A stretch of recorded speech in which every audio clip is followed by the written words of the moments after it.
Fitra Ramadhani. Beliau memiliki pengalaman mengajar sejak tahun 2018, tepatnya di SDIT Fitra Insani, kemudian menjadi guru SMA pada tahun 2020 hingga saat ini.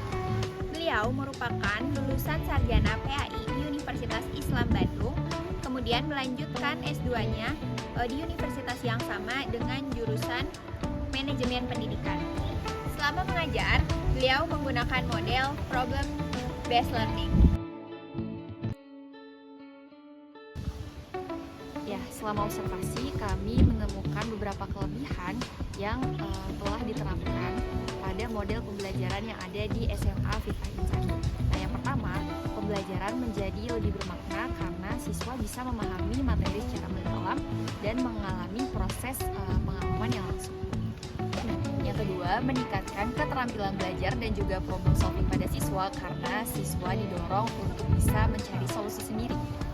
Proses pembelajaran yang berpusat pada siswa membuat mereka lebih fokus dan juga bisa terlibat aktif di dalam kelas.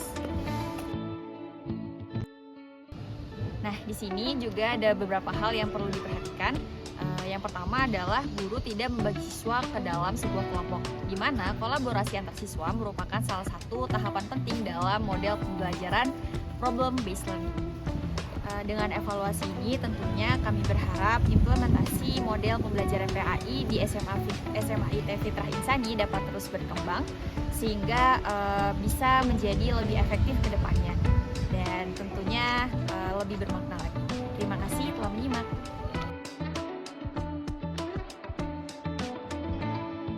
Baik, untuk mengatasi kelemahan yang disebutkan sebelumnya, di sini kami pun memberikan beberapa rekomendasi yang dapat dilakukan atau dilaksanakan oleh guru terkhusus dalam mata pelajaran PAI. Yang pertama, apabila guru tidak membagi siswa dalam kelompok, permasalahan ini atau kelemahan ini dapat dikendalikan atau diatasi dengan setidaknya ada 3 langkah yang dapat dilakukan.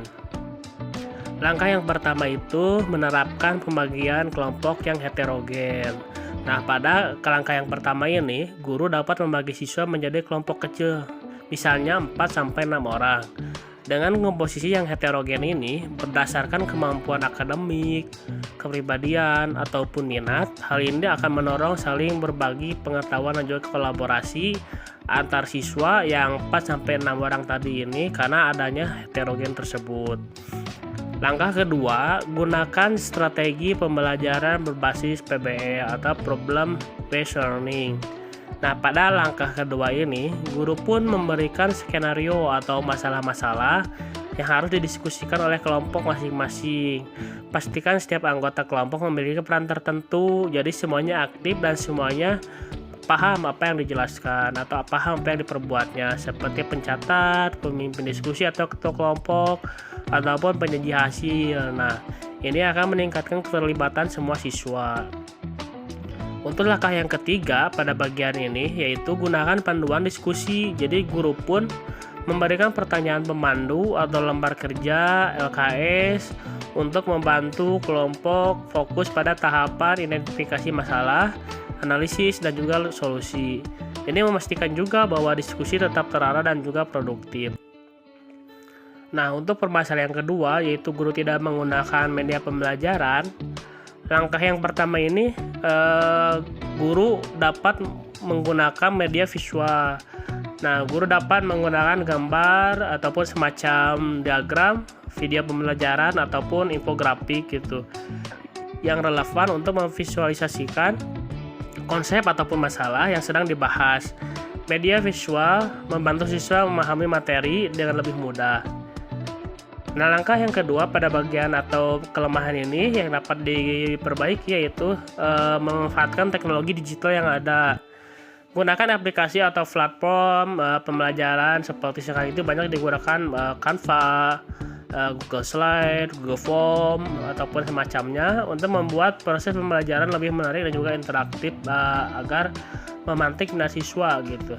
Nah, yang langkah ketiga ini kembangkan media berbasis lingkungan sekitar. Nah, jadi guru pun jika teknologi tidak tersedia dapat memanfaatkan benda nyata ataupun benda yang ada di sekitarnya, gambar cetak atau bahan dari lingkungan sekitar sebagai media pembelajaran. Misal dalam pembelajaran biologi ini, gunakan daun atau tanaman asli untuk memperlihatkan struktur tumbuhan. Dan ini pun saya kira tidak terlalu susah gitu ya untuk menemukan hal ini di sekitar kita. Langkah yang keempat, libatkan siswa dalam pembuatan media. Nah, pada bagian yang terakhir ini, guru dapat mengajak siswa untuk membuat media pembelajaran yang sederhana saja seperti poster, peta konsep atau mind map gitu ya, atau presentasi kelompok. Ini akan meningkatkan kreativitas dan partisipasi aktif mereka dalam pembelajaran yang berlangsung. Baik, mungkin itu rekomendasi yang dapat kami sampaikan untuk meningkatkan atau mengatasi kelemahan yang disebutkan pada bagian sebelumnya.